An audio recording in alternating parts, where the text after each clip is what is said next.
ഞങ്ങൾക്ക് രണ്ടുപേർക്ക് ഒരേ റൂമാണ്. ഞങ്ങൾ ഇങ്ങനെ അജിത് സാറിനെ കാണാൻ ഞങ്ങൾ രണ്ടുപേരും ത്രില്ല. ഇന്നും കൂടി ആദ്യമായിട്ടാണ് അജിത് സാറിനെ മീറ്റ് ചെയ്യാൻ പോകുന്നത്. അവള് ഫസ്റ്റ് ടൈം, ഞാനും. അപ്പം ഞങ്ങൾ രണ്ടുപേരും ആ സീനിലുണ്ടല്ലോ. അപ്പൊ ഞങ്ങൾ കമ്പനിയായി. ബിക്കോസ് ഞങ്ങൾക്ക് മനസ്സിലായി ഞങ്ങൾ ഒരുമിച്ചായിരിക്കും ത്രൂ ഔട്ട്. ഒരേ വൈബ് കിട്ടി. അപ്പൊ ഞാനിങ്ങനെ ത്രിൽഡ് ആയിട്ടിരിക്കുകയാണ്. അപ്പൊ ഞങ്ങൾ രണ്ടുപേരും ഡയലോഗ് ഇങ്ങനെ പഠിക്കുന്നു. അപ്പം കോൺവെർസേഷൻ ആദ്യം ഒരാൾ പറയും, അടുത്തത് അജിത് സാർ ഉണ്ട് റിപ്ലൈ, അത് കഴിഞ്ഞിട്ട് വേറൊരാളുടെ ഡയലോഗ്, പിന്നെ തിരിച്ച് പിന്നെ അങ്ങനെയൊക്കെ ഉണ്ട്. അപ്പൊ ഞാനിങ്ങനെ ഈശ്വര നമ്മള് പാടിയ എല്ലാവരും മൊത്തം പോകും ഇങ്ങനെയൊക്കെ ത്രില്ല്. അജിത് സാർ ഭയങ്കര ഒരു എന്താ പറയുക സിംഹമൊക്കെ കയറി വരുന്ന പോലെ പെട്ടെന്ന് ആ റൂം മുഴുവൻ സൈലന്റ് ആവാണ്.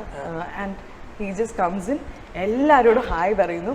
ഈ പ്രൊഡക്ഷനിൽ ഇപ്പൊ ലൈറ്റ് ബോയ് ആണെങ്കിൽ അദ്ദേഹത്തിന് വരെ ഇങ്ങനെ തട്ടി എല്ലാവരോടും ഒരേപോലെ ഡീൽ ചെയ്യുന്നു. And he came to us and ഞങ്ങളോട് ഹായ് ഹലോ പേര് ചോദിച്ചു. And the best thing is the next time he saw us he saying പേർലി ചൈത്ര. ആ പേര് ഓർത്തിരിക്കുന്നു. വെറുതെ പോയിട്ട് ആ പേര് അങ്ങനെ വിട്ടു പോകുന്ന ഒരാളല്ല പുള്ളി. അത് ചോദിക്കുന്നത് മൈൻഡിൽ വെച്ച് പിന്നെ ചിന്തിച്ച് പറയാം. Very down to earth. എന്താ പറയാ, നമുക്കൊരു സ്റ്റാർ എന്നുള്ളത് ആദ്യമാണ്. Hello hi. Thank you so much. കാപ്പി വന്നടാ. എനിക്ക് കൂൾ ഡ്രിങ്ക്സ്. കാപ്പിയുടെ കാര്യം പറയപ്പെടാം. സെറ്റില് അജിത് സാറിന്റെ സ്പെഷ്യൽ ഫിൽട്ടർ കോഫി ഞങ്ങൾക്ക് തരുമായിരുന്നു. പുള്ളിക്കാരൻ ഉണ്ടാക്കില്ലായിരുന്നു. പുള്ളിക്കാരന്റെ അസിസ്റ്റന്റിനെ കൊണ്ട് കാരവനിൽ പോയിട്ട് അദ്ദേഹത്തിന്റെ സ്പെഷ്യൽ ഫിൽട്ടർ കോഫി. അപ്പം ഞാന് ചൈത്ര ഹുമ, അപ്പം whenever he is ordering for a coffee, അദ്ദേഹം anybody wants, first of all അദ്ദേഹം ചോദിക്കുമ്പോ വേണ്ടാന്ന് പറയണമെന്നുണ്ട്, എങ്കിലും ആ നേരത്ത് നിങ്ങൾ യെസ് എന്നാ പറയാ. അപ്പം സാറിന്റെ കോഫി ഭയങ്കര കോഫി.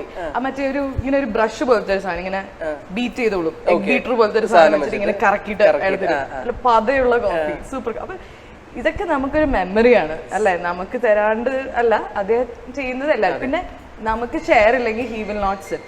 അദ്ദേഹം പെണ്ണുങ്ങൾക്ക് എല്ലാവർക്കും സീറ്റ് ഉണ്ടെങ്കിൽ മാത്രമേ അദ്ദേഹം ഇരിക്കത്തുള്ളൂ. ഇപ്പൊ അദ്ദേഹം നിന്നിട്ട് ഞങ്ങളെയൊക്കെ ഇരുത്തിയിട്ടുണ്ട്. പക്ഷെ നമുക്ക് അപ്പൊ ഒബ്വിയസ്ലി പേർലി ആ സമയത്ത് എണീക്കൂലേ, അതായത് ഒരു റെസ്പെക്ട് എന്നുള്ള രീതി നമുക്ക് ഇരിക്കാൻ തോന്നുന്നില്ല. പക്ഷെ സർ ഇസ് ലൈക്ക് ദാറ്റ്. നിങ്ങൾ ഇരുന്നാ മതി, ഞാൻ നിന്നോളാം. അതൊക്കെ പുള്ളിക്കാരുടെ. പിന്നെ ഷോർട്ടിന്റെ ഇടയിൽ കാരവനിൽ പോയി ഇരിക്കുന്നത് ഞാൻ കണ്ടിട്ടില്ല.